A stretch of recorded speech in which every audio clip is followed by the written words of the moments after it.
Hello, everyone. Welcome back to Wisdom from the Field. I am sitting here today with Rabbi Chaim Hanoka from Chabad of Pasadena. Welcome, Rabbi Hanoka. Thank you. Thank you for having me. Thank you for joining us. So to start, can you bring us into your world? What does Chabad of Pasadena look like today? How did it start out? When was it that you moved down?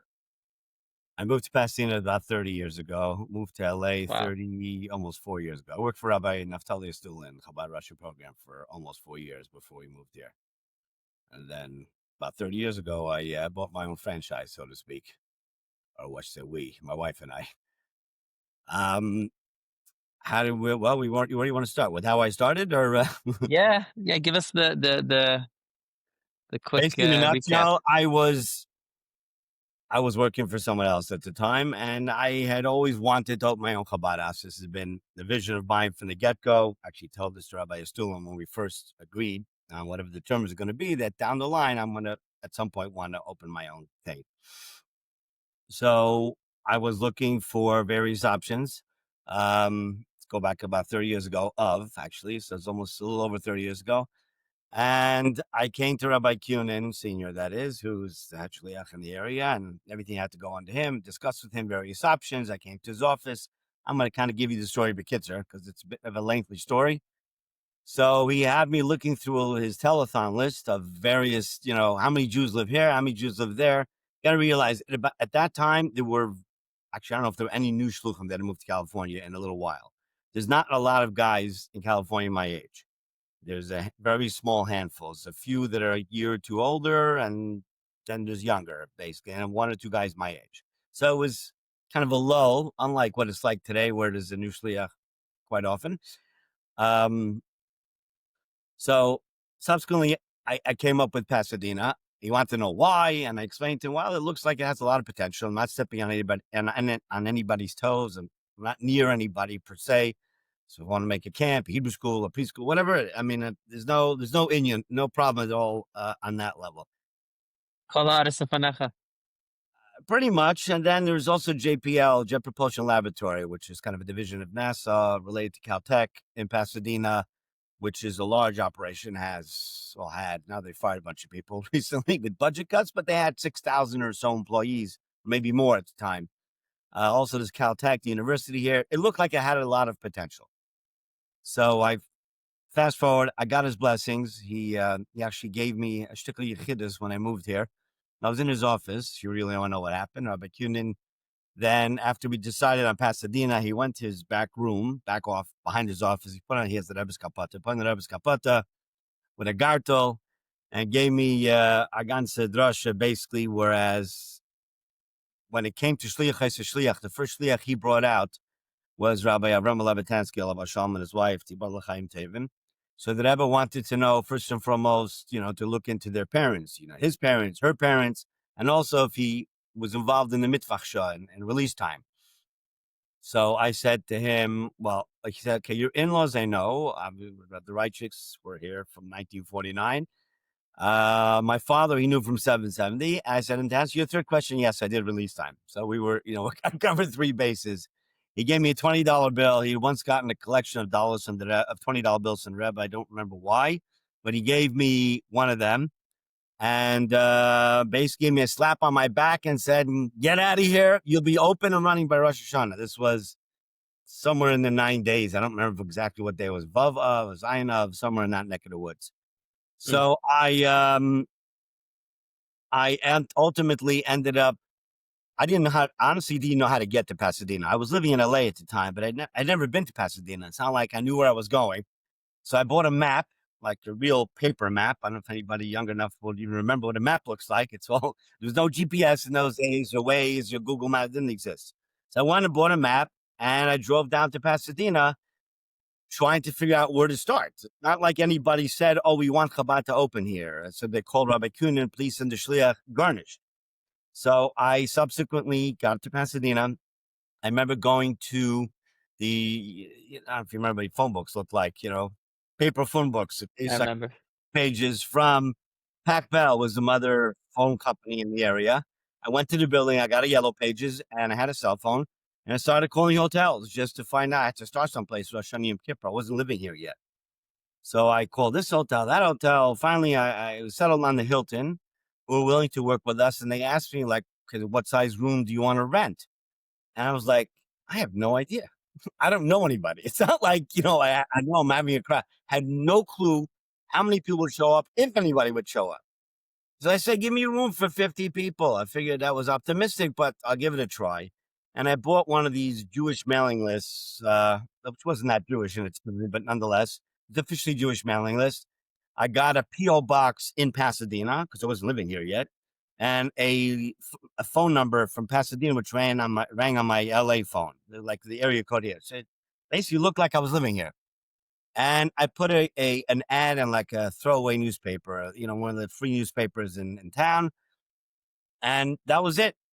And before I get to what happened at Rosh Hashanah, but over at Rosh Hashanah Yom Kippur, ultimately we ended up with like 150 different people, not all at one time, who walked in, to the extent that Yom Kippur, I had to get a larger room. And honestly, the sentiment, Wow. almost everyone who walked in I had no idea so many Jews live in Pasadena. That was the people who live here saying this. It was not famous for being the Jerusalem of California, to put it mildly. Okay. Hmm. Waspy city and goyish. Okay. Simply goyish. So while on the subject, let me know if I'm running too long with you here. Go, go, go. They say kol ascholas kashas. So beyond the financial elements, which we'll get to in a little bit, God had to make sure it wasn't going to go that easy. So I got a few brachim I brought with me. I had no idea if I'll have a minyan. So I brought some brachim with me. Hopefully, they can supplement the minyan. So earlier in the day, it was a Sunday. Sunday morning, I drove down. I brought the mechitzas. I actually built the mechitzas with another guy. I had nothing. Nowadays, there's WhatsApp groups. The guy has an extra Aron Kodesh, there was nothing like that. And nothing. Literally, the night and two before, I knew a guy who was someone handy. We're building mechitzas, put together an Aron Kodesh. So I brought all the stuff over in the morning, earlier in the day. And then I went back to LA to bring my wife. And at the time, I had 3 kids, Kanainar. I wasn't a newlywed. To bring them for Yantiv. We had 2 cars. I was driving one, which was a rental car. And then I had the Bachrim driving the other car behind me. And I left a little late from Los Angeles, came to Bakredish. So I left. It was probably, I don't know, maybe less than an hour before Yantif from LA. And I get literally to the first exit in the city of Pasadena. It's about 9 exits long. And I saw all of a sudden, like, shoot, I forgot to say for Torah in LA, which is a minor Oh, problem. wow. Kind of need to say for Torah. I have all things to forget. I didn't forget a machzor. I forgot to say for Torah in LA in my apartment, which I had borrowed from somebody. I called one of the Bachim who's driving the other car. I said, I need you to pull over right now. I said, what's the matter? I said, just pull over. My wife and kids are going with you. Is everything okay? I said, just pull over. So he pulled over on the off ramp. And my wife and kids got in. I threw like literally all of my zone, whatever I can throw into his car. And I zipped back to LA. On a good day, without traffic, it's a half-hour drive. Okay. I mean, so I was driving, I won't say how fast, but it was slightly above the speed limit, like the wind, to get back to LA. I called up a brother-in-law of mine who lives in LA. I said, do me a favor, Aaron, can you bring the safety up to my house? He had a key, and meet me a little closer, like towards getting out of town. And with the mazel, Baruch Hashem, my brakes on the car rental were going out. We're literally just like rubbing, grinding. And I couldn't drive it, Begashmias, back to it was dangerous. So I called the car rental place, which is in LA. And I said, listen, I need another car, no paperwork. Okay. We'll deal with the paperwork later. I need another car sitting there with the keys in the ignition. Okay. And ready to go. Don't ask too many questions, which ultimately they did. And my brother-in-law met me there. I took the Sefer Torah and I drove very quickly, okay, back Wow. to Pasadena. I left LA, I think it was somewhere around 20 minutes to Shkia. Normally a half-hour drive under good circumstances. Wow. And my figuring was, I told my wife, I said, I'm probably not going to make it. Remember, this is my grand opening. It's important that the rabbi shows up, you would think. I figured I'm not going to make it. I'm just going to walk with this. The rabbi and the Teda. But I will drive as far as I can go and just ditch the car if I had to at the side of the road and deal with it after Yontif. So I drove, and I literally pulled into the hotel at about 2 minutes to Shkia. Okay. I'm burning rubber going up in the hotel parking lot. The attendant looked at me, what are you, crazy? You're speeding, like burning rubber. I get out there, I had the bachman waiting for me. I said, just grab the Sefer Torah, slam the car doors, and ran into the hotel. Now, versteht sich, ich schwitz wie a behema. I mean, I'm sweating like a racehorse. I'm vachadik, okay? I already put my wallet and everything into the glove compartment. All my muksa stuff was in the glove compartment because I figured I'm going to walk.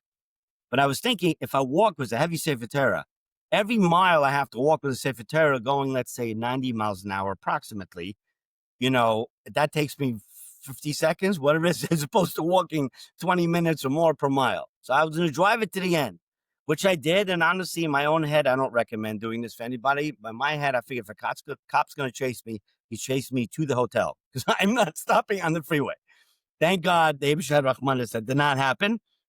And I don't recommend necessarily having that attitude in life, but I'm just telling you what happened.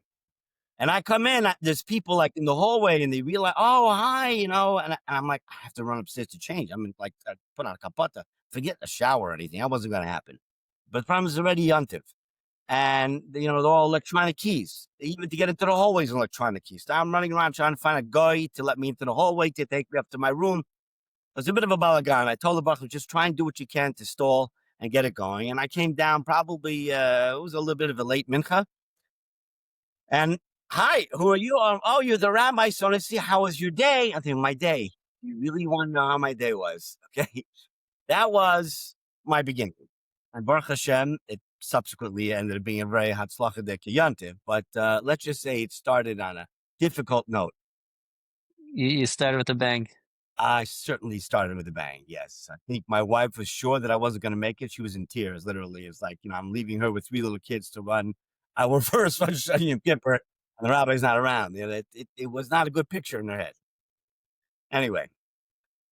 And now 30 years later, hopefully this year, Rosh Hashanah, none of that will happen. I think she got a little more gilasin. Wow, wow.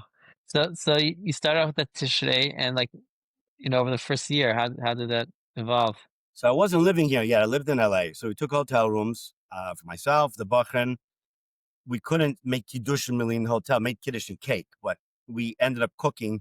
Honestly, the whole floor that we stayed on smelled like from challange and meat because I had crock pots. Not really supposed to cook in a hotel, but whatever. So we came onto that floor. The entire floor smelled like yontif, okay? We were there for Shani Yom Kippur. Sukkot, I came back with a sukkahmobile, just like every day, kind of going around. And then we found a house to rent. Shortly after Yontif, we found a house. We rented a house, and that's where I started. And I started. To me, minyan is important. I grew up with that in my, it's my Zayda's fault, but nonetheless. So I started with making services, I think, every other Shabbos, maybe, out of my living room and dining room.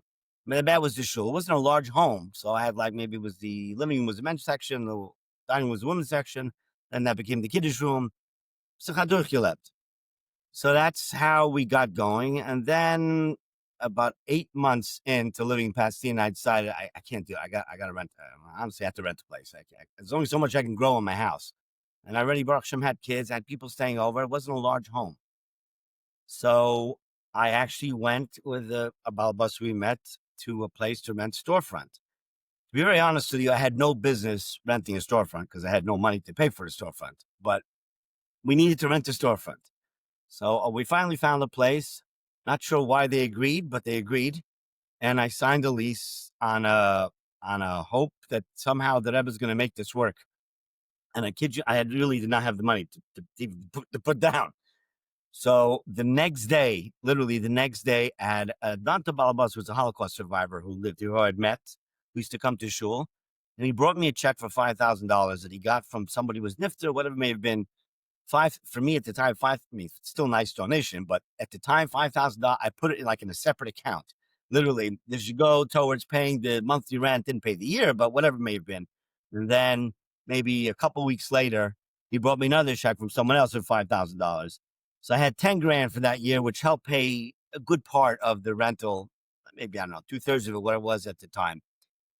And that's how we started. We got into the rental and we started with shul there, and about 3 years into being in the rental, we ended up buying a building, which I probably had no Hmm. business buying either. But never been accused of being fully normal. So I'm a firm believer in no guts, no glory. This was my father, one of his mantras. My father, Shalom, would tell me as a kid, no guts, no glory. If you don't put yourself out there and give it a shot, it's never going to happen. So it might have been a Wow. little old, but listen, 30, Baruch Hashem, I have no regrets that I did it. Wow. So you And said that was 3 years in that you bought I the was place? 3 years from when I got into the rental. So I was living Oh, a okay. little less than 4 years, I'd say 3 years, 8 months, whatever it may have been, somewhere around there. Wow. And then we bought a building, an existing building. I do remember speaking to Rabbi Kunin, whether I was looking to buying the building you're building or buying an existing building. And he told me, you're much better off buying an existing building. But even if it's an older building, you renovate it. I said, okay, but I'm just curious, and honestly, it was an ingenious idea. Well, I said, what's the catch? He says, because if you buy a property, it's yards, fade, dry, field, whatever it may be, till it's built and then you run out of money. You have a building, even if it's not fully renovated, it's your building and you can start using it in shtiklach, whatever it may be. And he was very right. I mean, to his credit, Mhm. that's what we did. And we bought an existing building, gutted it over time. I've put subsequently probably good numbers of millions of dollars just into renovating this building since. And that's what we have today. I mean, Baruch Hashem, actually, at this point, I'm renting Wow. a room. But that's where we've been for the Wow. last almost 27 years, 26 and a half years. Wow. I feel like that speedy drive to your first Rosh Hashanah was like a motto for your shlichus. It was L'chilei certainly an River. interesting way to start, I have to tell you. Not quite the way I envisioned the day to go, but the Abishter geholfen, and it got going. I mean, I had a Wow. lot of naysayers, honestly, friends of mine. I remember I wasn't straight out of Koil. I was already married with 3 kids, Kanai working for somebody else. I never fundraised much of anything in my life. And this notion of raising your own money to start your own place was really unheard of, and certainly in California. No one did it. You either were paid by, let's say, the head shliach, or you were bought out by another shliach, but just to go out on your own and start with nothing, zero, it Mhm. wasn't done. Just now it's done all over the place. At the time, it was a crazy musser. And I was not a naturally born fundraiser. I don't, not that I enjoy it today. I certainly didn't enjoy it at the time. I would literally walk out of a guy's office after getting a $180 check and apologize for taking the money. I mean, ad kedei kach. It went Mhm. so against my grain. I hated it. Okay. Literally hated it. But, you know, I guess at some point I don't apologize anymore. And Baruch Hashem, I guess I came to smell the coffee that, it's the only way the place is going to keep running.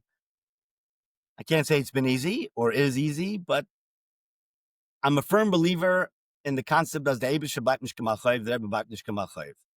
So it does mean having to bust your chops at times. There's no easy streets. And, I always hear miracles about some shliach. I found a balbus. I got a $10 million donation. I don't know, he fell into his lap. Great. It never happened to me. I mean, listen, it could happen today, but it hasn't happened yet. And if the past is any indication of the future, the Eibusher wants me to work hard. That's lucky, you see, but he wants you to work hard. There's no Mhm. quick, easy street.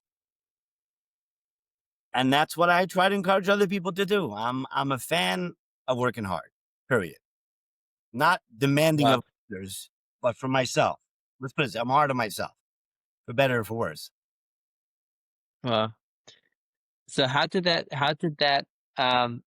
you said that, was it 3 years in or a few years into your shlichus already going for a building? Like, what was that journey from, never fundraising to buying a Um, place? what was that journey? Well, I'm a fan of expansion in general, of growth. I truly believe that if you're stagnant in whatever you're doing, then it's just a matter of time till you start going downhill. Because as I Mm. said, can't stay in the middle. Either going up, you're going down. So, and I wanted to go. I know, listen, the storefront was a good start, but I can only go so far with a storefront. And I'm dealing with a landlord, and every year, like Sukkah's time was an ordeal. I wanted to put a Sukkah up, and she gave me such an attitude. As a goyte, okay, a richtige goyte, who was the manager of the place. The first year, I said to her, I had one parking space I was given as part of the rental. I parked a U-Haul flat in a pickup truck in my spot, backed it in, And that was my sukkah, like a sukkah mobile, just for Mhm. the shul. I mean, sachak, what I put a little small folding table, you can get 5 people in at one time. I needed an Erev because it was Shabbos. I had to attach strings from the building to here. My mazel, she walks out while I'm doing this. Friday, she says, "What in the world are you doing?" That's what she tells me. So, well, it's our Sabbath. We're not allowed to carry, blah, blah, blah. She says, "I don't even want to hear it," and storms off. I said, "Okay, fine." Didn't stop anything to everyone up anyway. But every year was like another ordeal with her. And every, like anything, you're a tenant and you gotta abide by as much as you can by the rules. So I was at a point where, I want to grow. I want to be able to have my own place. I want to make a bar mitzvah, whatever it may be. I was very limited in terms of space. It wasn't a small storefront, but still, it was not nearly large enough for what I envisioned. And then it was Simchas Torah, after, let's just say, some help from, I don't know if it was Smirnoff or Johnny Wall, whoever it may have been. After a good few l'chaims, I made an announcement in shul. I think it's Simchas Torah night, if I remember correctly. We need to buy a building. And Heinz is in the Hobit Tug, it's a holy day, and we need to make commitments for the building. Uh, I'm not sure I don't remember exactly everything I said, to be quite honest with you. But there was 2 people at that time who committed to $50,000 each. Like, I don't know, to me, $50,000 was like $1 million. wow. Never got anything near that. Maybe some other people got other monies. What it was, and I needed for a down payment at the time. I think I needed 150, 60,000, 107, whatever it may. I mean, today it may sound like nothing, but at the time when I didn't have that kind of money, and it was a wilder thing to do, but figured, you know what? So we did it. Bottom line is, I Wow. their commitments in, and then I busted my chops to get together the rest of the down payment, which wasn't easy at the time, but we ended up buying the property, Baruch Hashem, and over time we gutted it. I didn't do it all one day. I didn't have the money. We literally gutted basically the entire interior of the building. So anyway, Baruch Hashem, we're still here, but with God's help, it'll be growing someplace very soon. Wow. No, that's amazing. Like, has your approach to fundraising or your perspective of fundraising, evolved over the years? Has there been anything that like It has. has shifted your experience of fundraising? It certainly has. I remember one year by the Kinnis, I won't mention names, but you have various uh, other shluchim that have fundraising platforms and ideas, what have you. Each one, it sounded like it's going to change your whole life, and for many people, it probably did. But I went to one of them and I got the course material, all this stuff. It was a notebook, whatever it may have been. To be honest with you, I don't think I ever opened it. I heard it, I looked at it. It wasn't me. It just wasn't me. You Mm. know what I mean? It may have worked great. It probably does work great for a bunch of other guys. It just, know who I am, personality wise. It just didn't guy in. I don't believe, honestly, in my humble opinion, that there's one fix it all for everybody.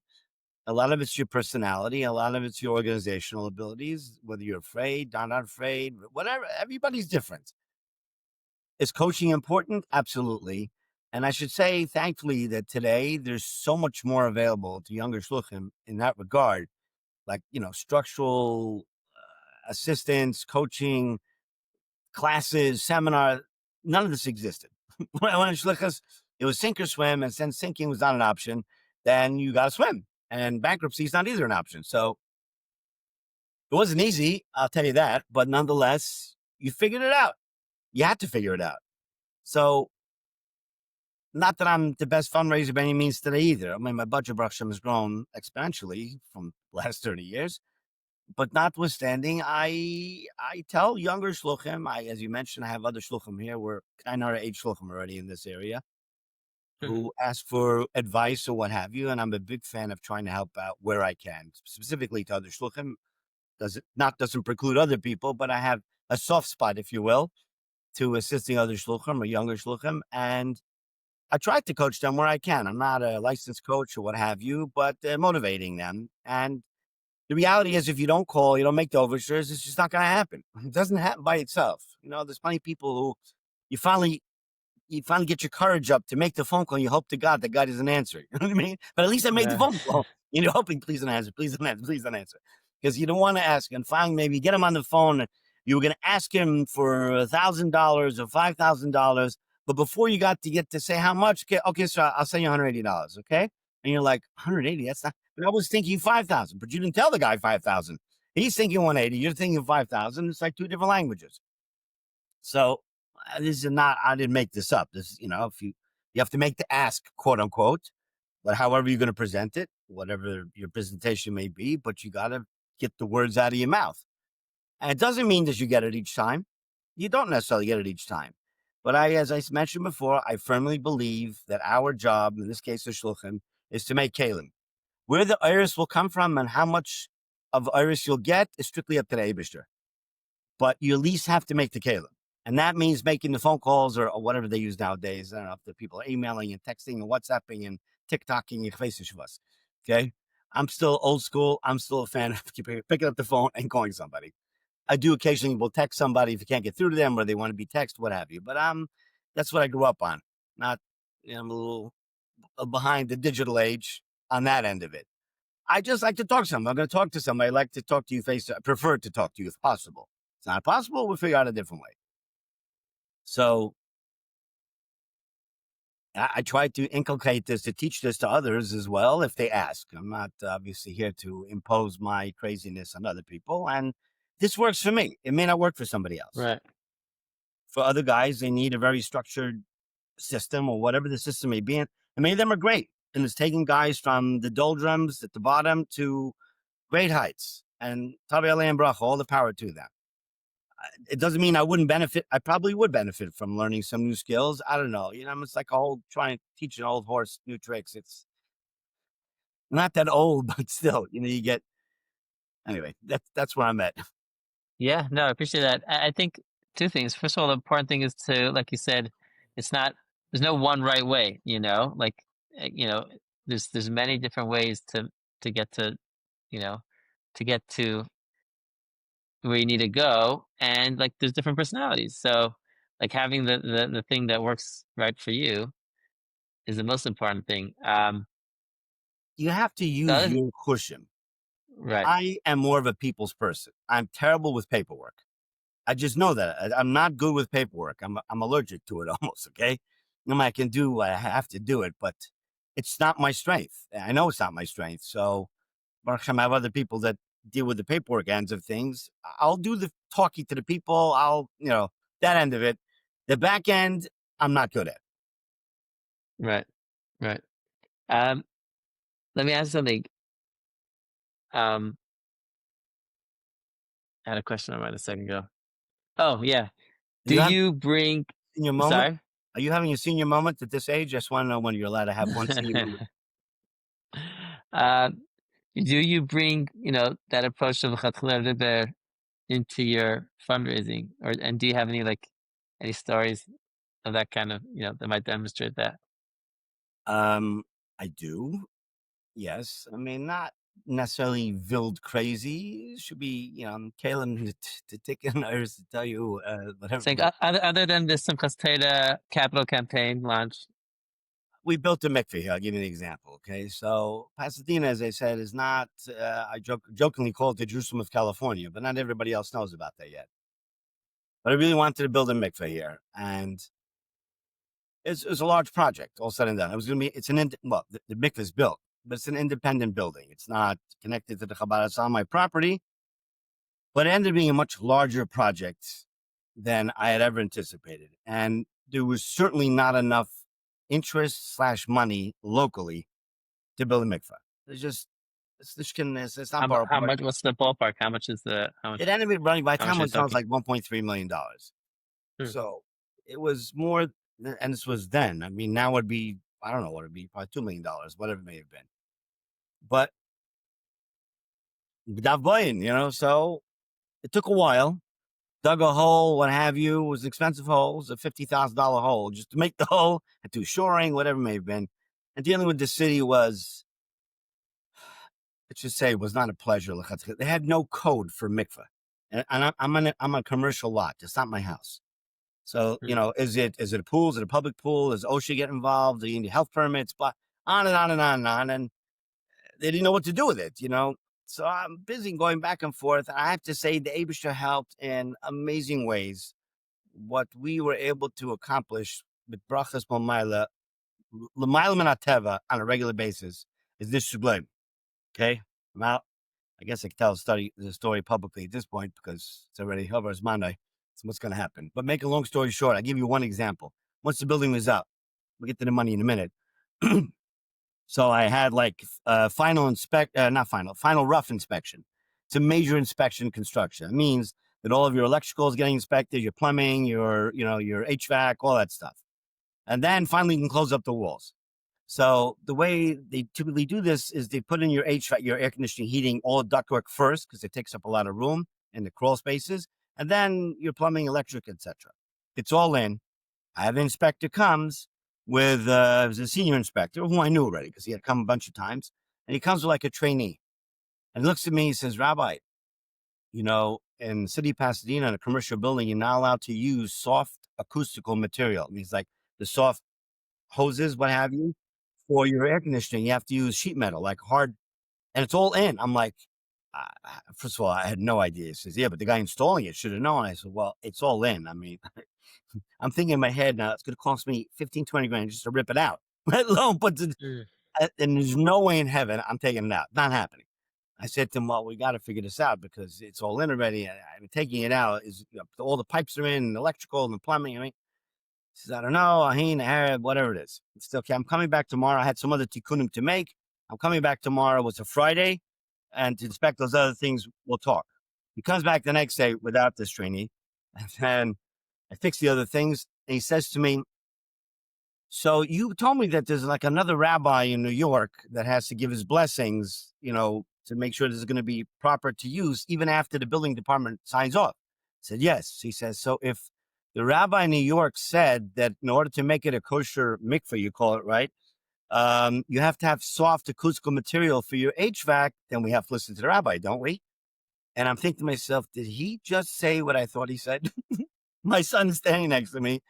And I said, "Just so I understood, so you basically need like a letter from that rabbi stipulating that we have to use soft acoustical material?" He says, "Yes, because otherwise you can't use the building."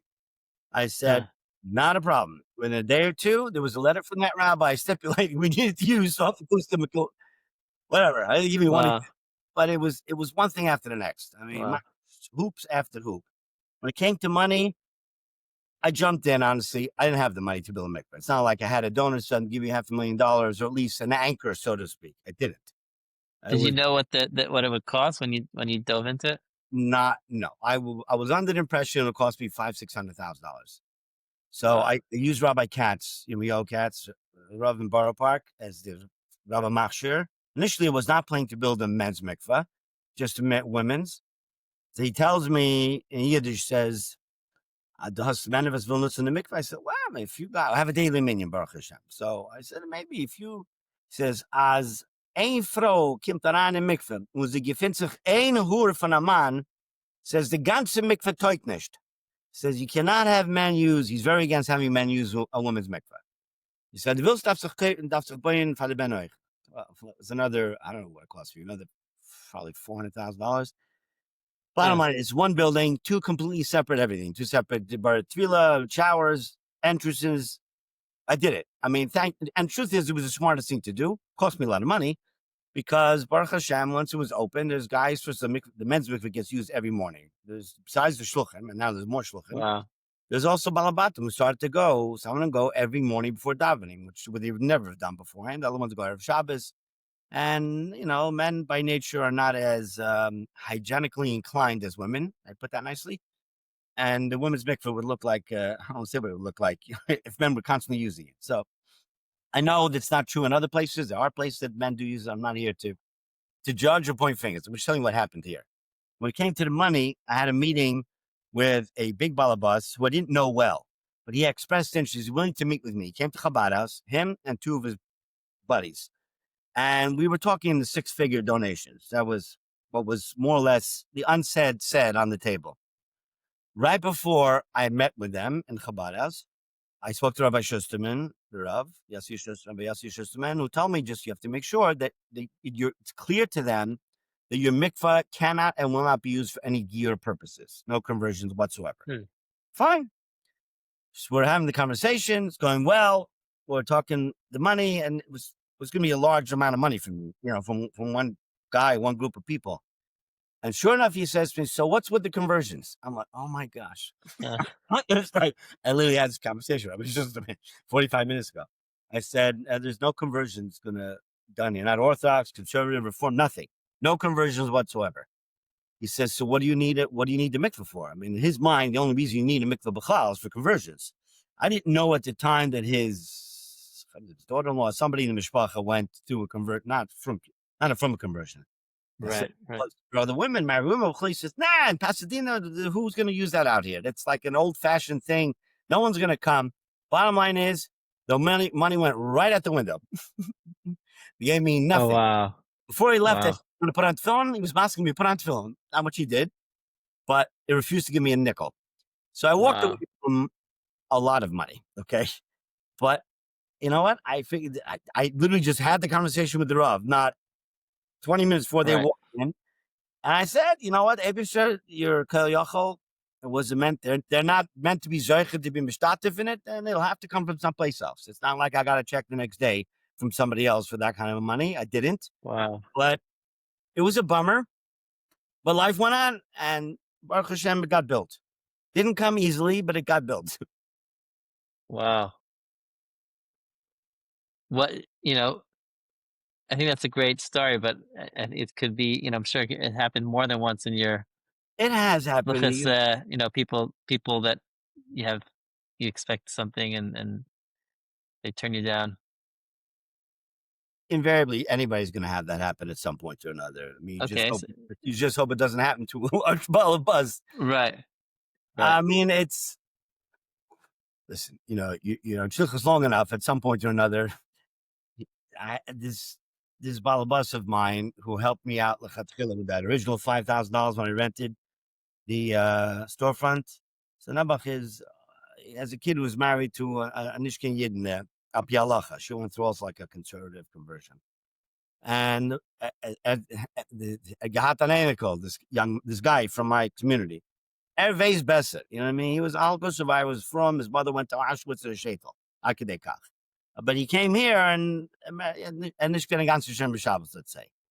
So he said to me, Kim, that was bringing a oil. I'm like, oh, he knows and I know that, but now it's a gave an to him directly.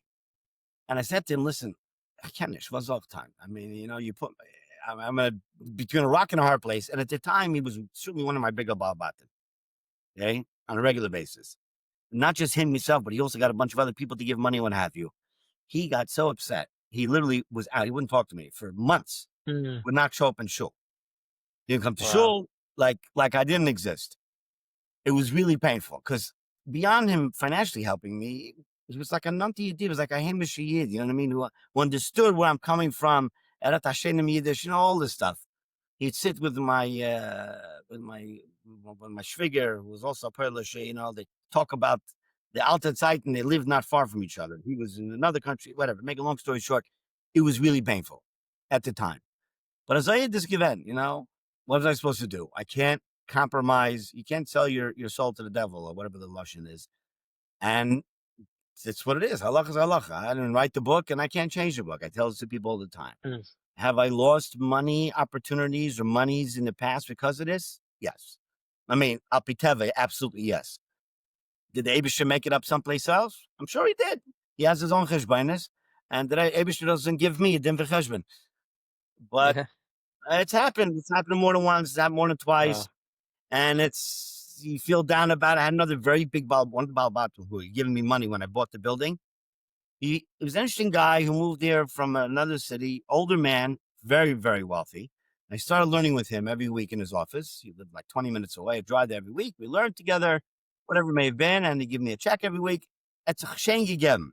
Okay. And I didn't have a lot of people like that. And one day he just like disappeared. It's like, he's gone. I'm like, I call, ain't call. I call. It turns out, I guess he He had some own interesting story in his personal life. He basically left town, but didn't tell his soul he's leaving. Just like he disappeared. And he would be here for minyan every morning. Not just that he Mm, gave me money. He was in shul every morning. He's just gone. And with that went many, many tens of thousands of dollars. Okay. Certainly 20, 25, 20 years ago, I mean, it's still a decent amount of money today, but it was a good chunk of where I was making my money, paying Chabad, and it was just gone. What am I going to do? I mean, it happened. It happened for a reason, for whatever amazing reason may be. And that was it. I never got another nickel from him. It's like, he entered a mm, different room, and it's like he came one day, he appeared, and was gone another day and gone totally. And I tried reaching out to him a number of times and just nothing. Listen, I'm not the only one that's wow. had have happened, but I firmly believe, I mentioned it before, that our job is to make kalim, and that's it. Not every keli that you think you made for X amount of dollars. Everybody, we all have our cheshbonos and our dreams and what have you. It doesn't always work out exactly the way you plan it. But saf kol saf, I also firmly believe that the Rebbe sent us here as his shluchim, shluchim k'maisei mamish, and b'lachen you have a koyach that's far greater than whatever sales pitch you can make, and you just got to keep pounding the pavement. That's it. Yeah, you get down, you skin your knees, you rip your pants, well, get up, put on new pants, and put on a band-aid, and keep going. Many Mm, times you can see a picture of Rebbe behind me. I have other ones in my office. There are a number of occasions where I had a long conversation one-on-one with the Rebbe in my office. Not that every day in my life has been a bed of roses, hasn't been. And I get down like anyone else. I'm not superhuman by any stretch of the imagination. I put on my pants one leg at a time like anyone else. And I remember on a number of occasions really being down and out. Like I tried and I tried. I remember one story in particular. I don't remember what the schum was. I needed extra thousands of dollars that day. Dachov. And I called and called and called as much as I was not in the mood. As you probably know, fundraising is mood based for most people. Okay. So if you're in the mood, it's gates of chafagan. If you're not in the mood, you'd rather have a tooth extracted without Novocaine. You know what I mean? It's menakotza alakotza. And it was one of those days, and I forced myself literally to pick up the phone to make phone calls. And I didn't want to. And I got, I think, $180 sachako out of the whole thing.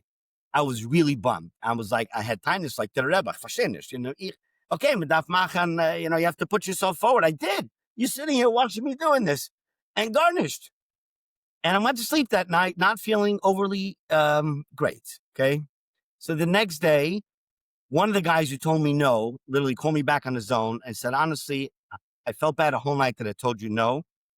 It didn't sit well with me, and I want to give you X amount of dollars. I was like, wow, mm, calling me. I didn't even call him back. I mean, he was a flat out no. It was not like maybe call me back. Not happening. I don't know that all came in the next day, but the next day or two, whatever I needed got covered some way, shape, or form. wow. But it's not me.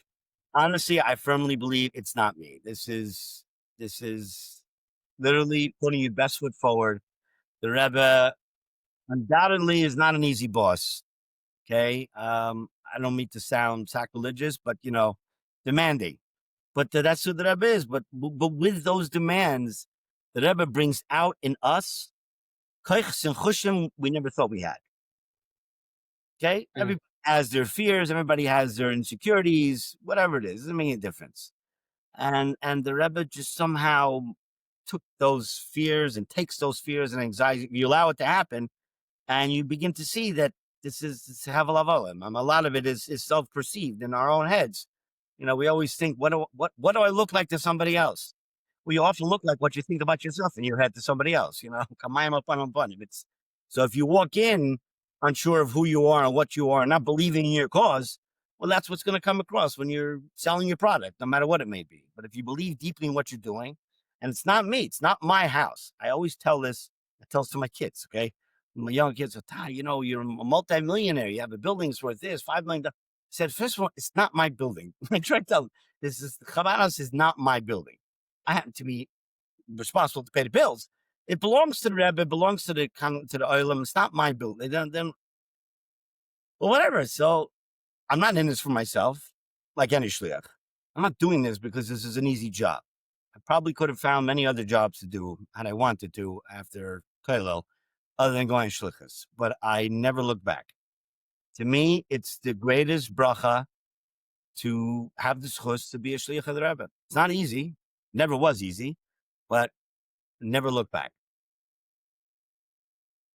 Wow, that's beautiful. Thank you for sharing. Um, what would your message be to a shliach that's struggling with some some form of rejection or another? You talking about financial rejection or what kind of Yeah, rejection? yeah, yeah. Financial. Okay, first and foremost, I think it's very important that every shliach should have a chaver, Yishasei Yazeru, a chaver to talk to, or certainly a mashpia, without question. The Rebbe strongly emphasized the concept of Aseh L'Charav. Whether you're a Rav or not yourself, it's still Aseh L'Charav. Didn't say, if you do Bisach Chapsa, Grosh Rash Bahag, you don't need a Rav. Everybody needs a mashpia.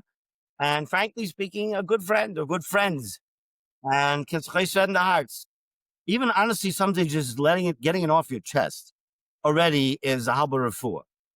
It's very Mm, hard to get out of the doldrums, out of the muck when you're stuck in there. You can't see outside of it, even though it's a golden land right on top of the pit, but you can't see outside the pit.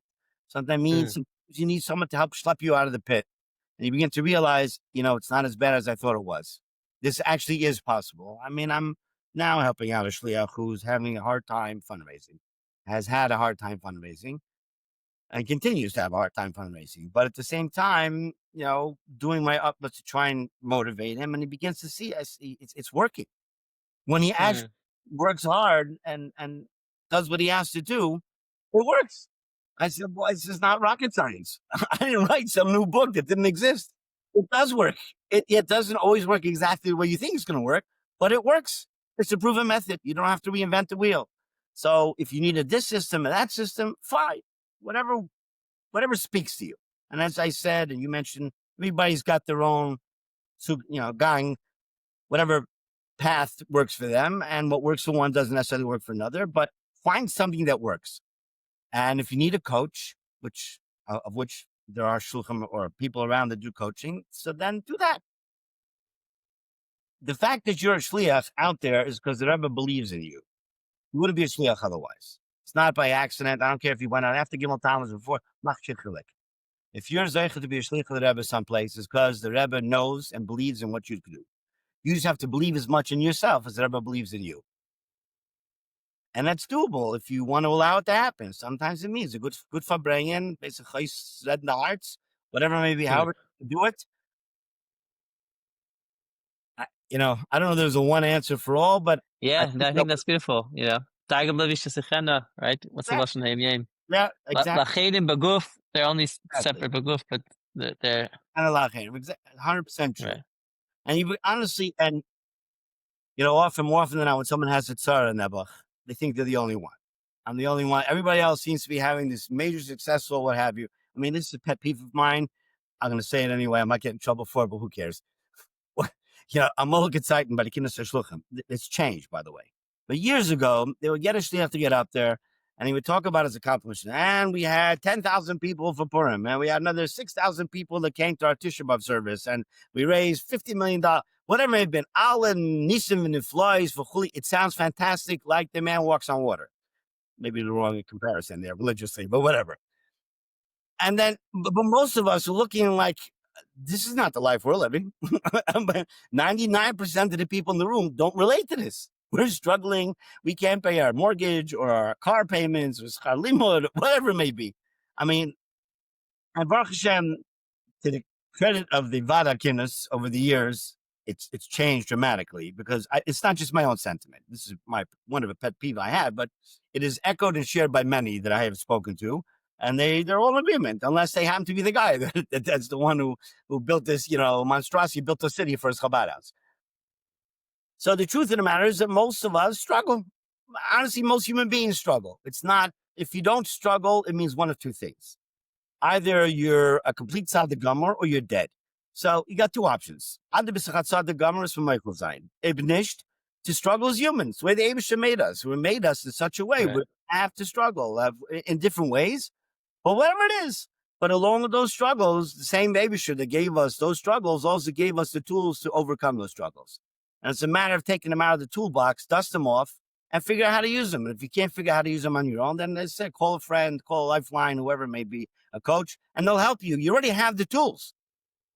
So, putting your hands up in resignation, honestly, should not be and really is not an option to anything in life, honestly, but all the more so in your shlichus, because our success as shluchim, and I'll say this emphatically, is by no means limited to our personal chushim. Some guys are better at this, at that. Some people are natural born fundraisers. Other ones are better orators. Other ones are better writers. It's all good and fine.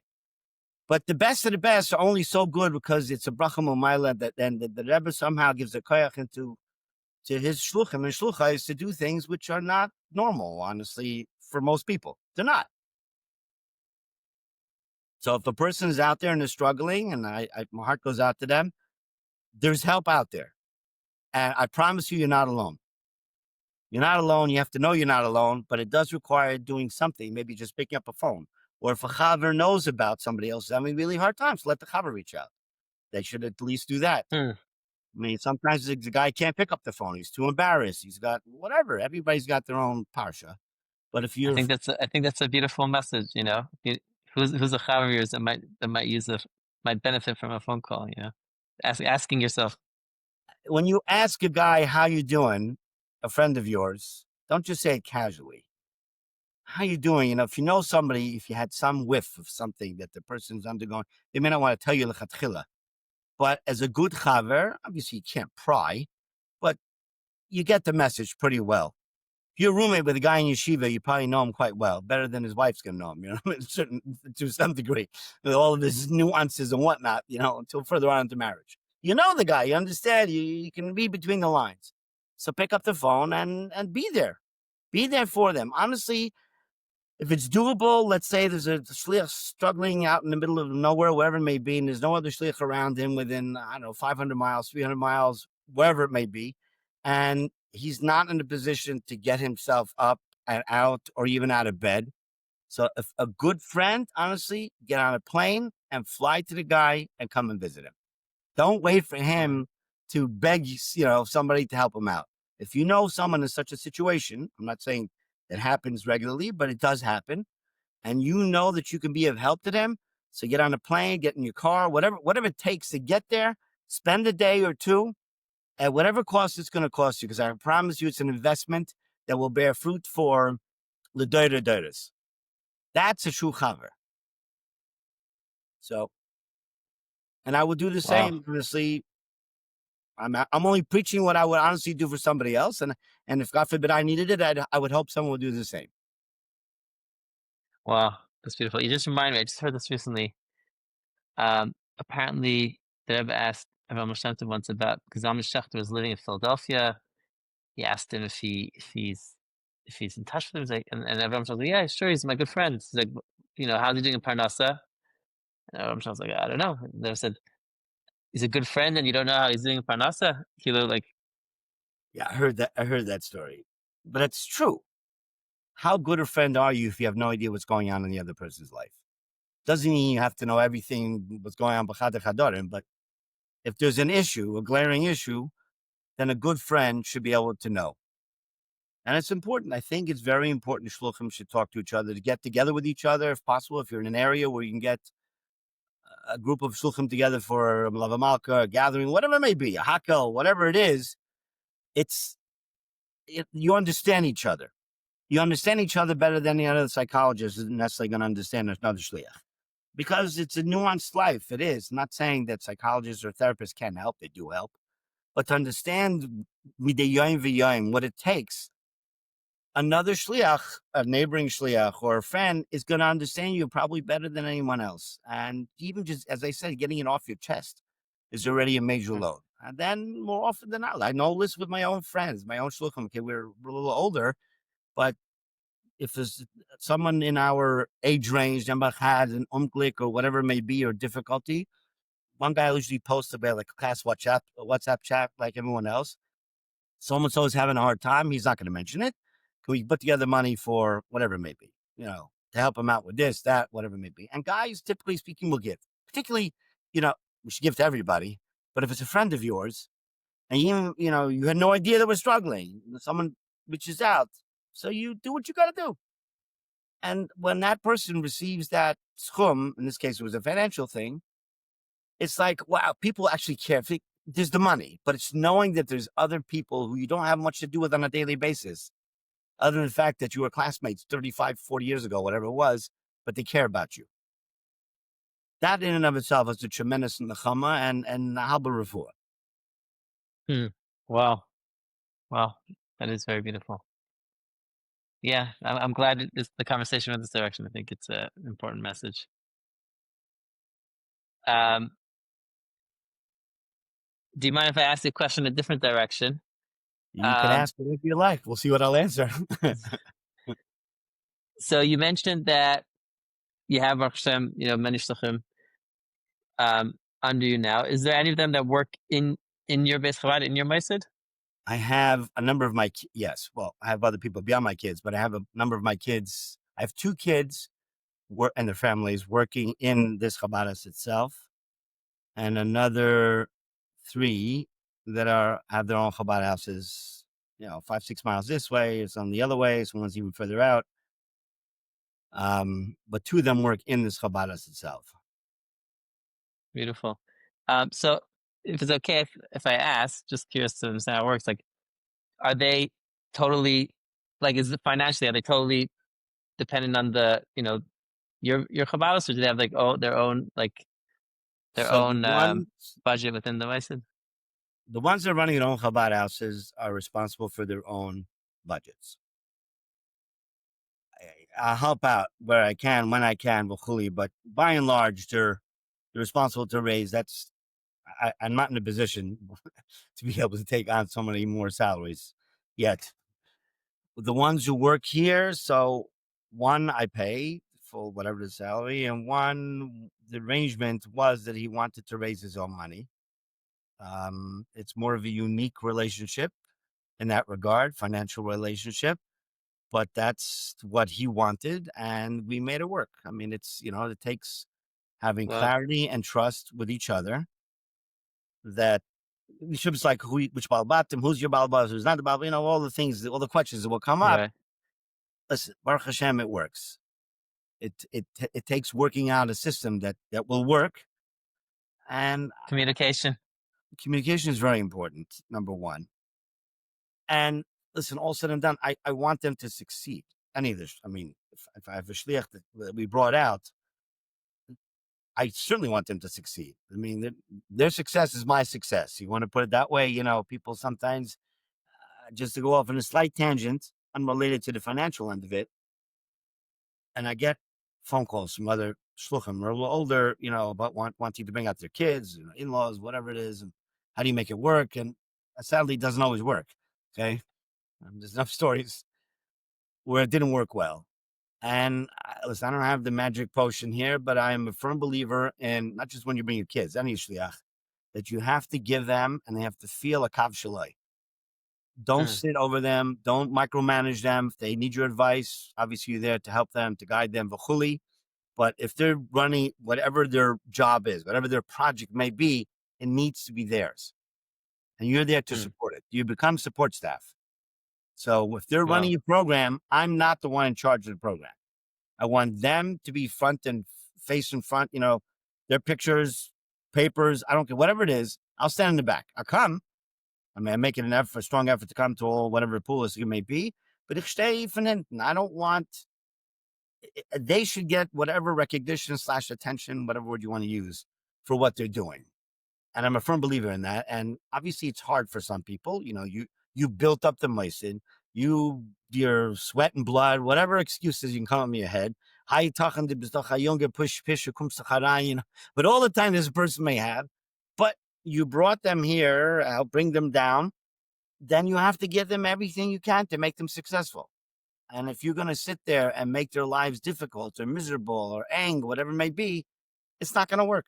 I don't care whether it's your kid or not your kid. It's just an attitude. So yeah, sometimes it means a little bitush for me, but it's fine. You know what? I can live with it. If you can't live with it, if you're that type of a person, the answer is kind of a recipe for disaster. That's my honest opinion. And also, all the more so financially, if you're both raising money in the same masjid, then you're really running, a major risk. But a lot of it's Right. personality. So you're saying besides for the official agreements, there has to be a benefit, you're giving the person the space and the wanting But them to yeah, succeed. but yeah, and it's you know, I've got to ask this by a few people. I understand you bring out other guys to your general area. Don't you lose the balabatim that we're in those areas, and these are your supporters, which and many number of them were. I mean, when I moved there was no one around, so 20 miles this way, Right. 5 miles, it's true. But from Zweitenzeit, and yes, it's true that the number of these people became their staunch supporters, and money to give or gave has either lessened or disappeared to me. But again, I still believe, and as long as things are done with menschlichkeit, for example, one of the other shluchim asked me, "Do you mind if I go to such and such a balabas?" Whatever, if they're doing a project, and more often I say, "Go ahead, isn't the hate." Just as long it should be an open conversation. You asked, which is the right thing to do, as opposed to going behind my back. And then fine, I'm the Chavad Gadol. The whatever money that Balbus is going to give me is not limited to what I think in my head. I'd rather he gives you more money than giving it to some other organization, whatever it may be. And that's it. And the Abish is a Kol Yacho, and he's not limited. The Abish's pockets are far bigger than mine, and so is his giving. So if it doesn't come from here, it'll come from someplace else. But it's just mit Menschlichkeit. That's, to me, is very important. Just be a mensch about things, and you'll see reciprocal effect in anything you do.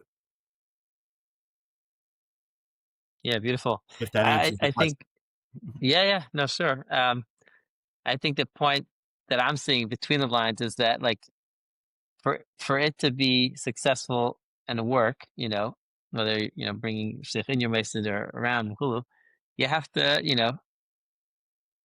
be a true chassid, work on yourself. Obviously, Yisrael, bittul, etc. It's true. It is certainly true, but it's easy to preach it. Living it's a whole different story. Okay, to put it simply. So you're right. It's listen. It's bittul b'chlal. It's not easy. We all have egos. That's the way the Abe should create us to be. Question is, what do we do with our egos? Do we put them in check? Do we swallow certain things that we don't want to swallow? The mana Indian for the greater cause, or do we not? Or am I going to go out there and I'm going to, butt heads because I'm right? You know, so if you always have to be right, then more likely than not, you're wrong. Okay, simply speaking. So yeah, it doesn't mean that things shouldn't be worked out. They should be worked out and discussed 100%. But on the other hand, you do at some point need to take a step back. If this is what you want to do, if you want to be the only show in town and have no one else with you, fine, that's your business. I don't think, in my humble opinion, that's what the Rebbe wants. If there's the reality is, let's say you have 10,000 Jews living in your area, whatever the number may be, are you going to meet all 10,000 of them? It's highly unlikely. Okay. If you have a shlichus with 300 of them, you're already, you're batting 1,000. Well, how about the other 9,700 people, whatever the number may be? And you only have so much koiches, and you're one person, and you have so many hours in the day. So yeah, if it requires bringing out other shluchim, it has to make sense. But again, mitent and feast, it should be b'dach einayim, b'dach shalom, and if there's ever a disagreement, talk about it, not to let it fester. That is not a healthy way to go. And I firmly believe, as I said before, you'll make it work. I mean, you have to want to make it work, but this is what the Rebbe wants us to do. We're not here for ourselves. I'm not me building up, becoming a CEO of my company. If that's the attitude, then you're in the wrong business. Beautiful. Yeah, thanks for sharing that. From what I hear, you're doing a great job. Well, don't listen to anything I said. You're I beautiful. Thank you tried. for sharing that. I Um, certainly have room for improvement, so we're clear. Okay. on a different note, on a different topic, may I ask? From what I hear, 'cause I know you have a nice sized family. Do you have any thoughts on, you know, balancing having a big mishpacha and being, giving the necessary time and attention and having a big maisid and giving that the right time and attention? It's a very good question, and it is a difficult balance. Baruch Hashem.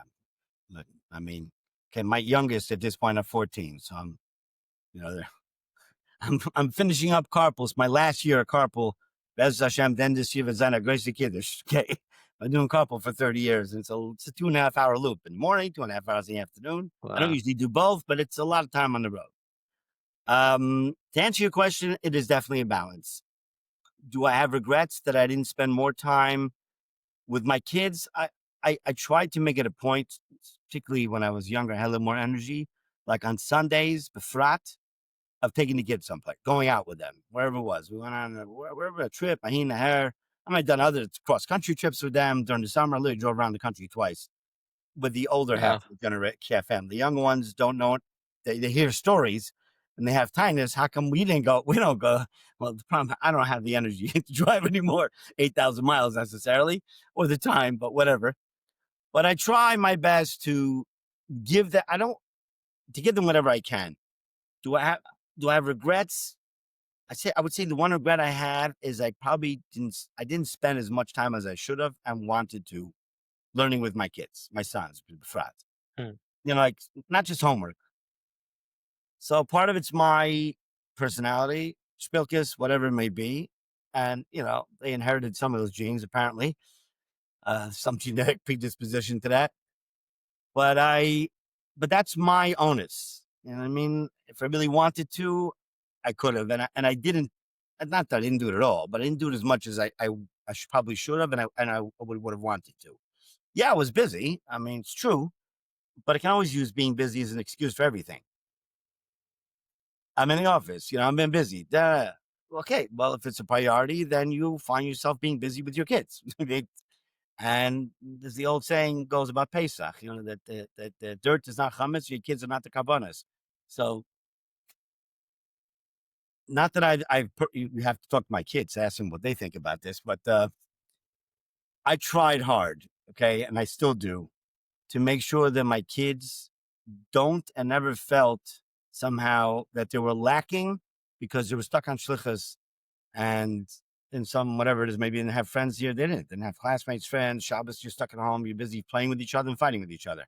But at some point, it's the same people that you're fighting and playing with, And yeah, we do Adayim. My kids, they're finishing up the bar mitzvah year. So it's a large class, and they go to Cheder Menachem. It's like 45, 50 kids. That's 45, 50 driving after school to bar mitzvahs to wherever it may be, and they're never in Pasadena except for my own kids. Okay, so just last 2 nights ago, there's 2 more left. And it's the same Wow. thing with the bas mitzvah years and the bar mitzvah years, and then the high school, they have production. I mean, it's like, ad mitzvah nefesh. But I never told my kids, no, we can't take you. As Wow. much as I'm zonked out of my mind. I already drove 200 miles that day, whatever it was. Whatever, or they got older, and the only way for them to get back was Uber, and they're old enough to take it. It's going to cost me $50 or $100. And okay, listen, it's important for them. They need to have a social life. So that's it. I swallow it. I eat it. That's it. I mean, I can't tell you it's easy, and I certainly didn't do a perfect job, but I'll end it with this. I had a classmate when I was in yeshiva who grew up on shlichus, who sadly his parents had very little money. They struggled terribly, and he always felt like like second class. It was like at Elton Kimlish Geld. He grew up mamish like living hand to foot, and he promised himself he would never live that way. So he subsequently did not go in shlichus. He became a businessman. He does well for himself. But I remember he had this discussion with me. Okay, we were already, I don't know, 18, 19 years old, 20 years old. We weren't little kids. And it like made an impression on me that I never want my kids, God forbid, to feel, I mean, everything's in God's hands, obviously, how much you have, what you don't have, that you never feel slighted over the fact that they're shluchim and therefore they missed out on A, B, C, or D. Because all said and done, it's not easy. Your kids are part of your shlichus as much as you are. And they're part of your face of the community. So they're there. If there's an event, they're setting up and they're cleaning up. And what? It's a family business. I mean, that's as it should be. But it's not easy for them. It's not necessarily, not every kid naturally wants to do these things either. They want to hang out with their friends, but their friends don't live here. So I would strongly recommend some, especially shluchim have younger family members, younger kids, to spend as much time as you can with your kids. Okay, you get one shot at it. Before you know it, they're off, and you're paying twice the tuition that you paid until then. Some out of time yeshiva, but they're not home anymore. So now's your time. Now's, if you have the yichelis, make it a point of spending quality time, whether it's learning with them, taking them out, have a good time with them, go to the park, go to whatever you're doing. I don't know, whatever you want to do. And honestly, the same thing goes along with your spouse. So, as anyone knows, anyone who's married and has children knows that whatever dreams you had when you first got engaged, and we're going to go this, and we're going to do that, they go out the window really quick. Once you have kids, don't be as energy, you're tired, whatever it may be. Unless you make a concerted effort to spend time with your spouse. I don't mean talking at each other. You know, we ran out of toilet paper. Can you go to the store? We're out of diapers. I mean, having a serious, nice conversation, a nice time. It takes literally scheduling, as crazy as it sounds. Date night, date week, whatever you want. But to make it a point of spending time with your spouse without your kids there. You get a babysitter, and you go away with her or him on a vacation when you can. I mean, obviously, you're not going every week on a vacation, but listen, I know the Rebbe never went on vacation. He finished the Rebbe. I'll be honest with you. And as I said, I'm a big fan of working hard, but at the same time, you need time to bond and recuperate a little bit, and to make time to make it happen. It doesn't have to be in a huge little. What did the story they say that Rebbe said that he would spend time every day with the Rebbetzin, right? He did. So they once had like the Rebbe once had his summer vacation. He came and sat down outside on the porch with the Rebbetzin and the chair next to her for like, say, 20 minutes. He said, okay, it's some gehabt the dacha for the Zoomer. I don't remember the exact Lashon was, but this was our summer No, vacation. I thought something. I thought there's something like a regular Kriyas. I remember. The Rebbe I don't remember did. these The Rebbe things. would, yes. The Rebbe listen, I wasn't been biased in the Rebbe's house. From what I understand, the Rebbe made it a point of spending time. Maybe it was dinner or whatever it may have been with the Rebbetzin. The Rebbetzin would stay up till the Rebbe came home, which could be 2, 3, 4, 5 o'clock in the morning. I mean, the days of Yechidus, it was, who knows? But the Heusbacher knew, whoever it was at the time, when the Rebbe came home, they disappeared. Because it was the time for the Rebbe Rebbetzin, which was a rarity. I mean, if you think about the Rebbe schedule, but they knew that they're not meant to be around. Make yourself scarce. It's true. Well, Rabbi Hanoka, this is really beautiful. Thank you for spending We the went all time over and the place, sharing. but No, it was perfect. It was perfect. A lot of important conversations on different topics. well, I guess we got to go out there and pound the pavement. Have to go Yeah, back to fundraising yeah. today. It's much easier to do a podcast than go fundraising. Okay. Bez Hashem, Yeah. you know, I hear all the time feedback. Shlomo said, I listened to your conversation, said this and that, and then I did this and I did that. So Bez Hashem, there'll be a lot of I good hope insights that I from this. honestly, Eschatoni Maska Yoim, I haven't really got into the podcast culture yet. So my kids are. You're So forgiven. I didn't even know this podcast existed, honestly, as I don't know that 99.9% of other podcasts exist. Don't take it personally. I would probably benefit from listening to them. I just have to get, my head wrapped around. If I'm in the car, I'm usually on the phone, honestly, more often than not. So, but there's not to show now that I know that it exists. So I hope to be able to enjoy the other podcasts you have and Okay. others. Okay. Thank you, Rabbi Hanoka. All right. They should give you tremendous hatzlacha and brachas for you, your family, your shlichus. I'll take it. The Chayin Lamasik, to you and yours as well. Ubahar Chava. Amen. Amen. All the best. All the best.